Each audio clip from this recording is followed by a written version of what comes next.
Banner पनि भएन क्या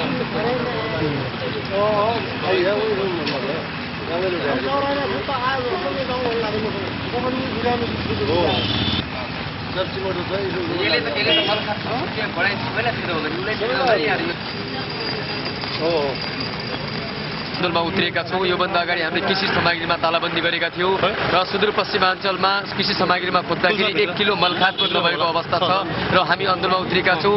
3 दिनको अल्टिमेटम दियौँ, 3 दिनसम्म पनि आज मल आएको अवस्था छैन।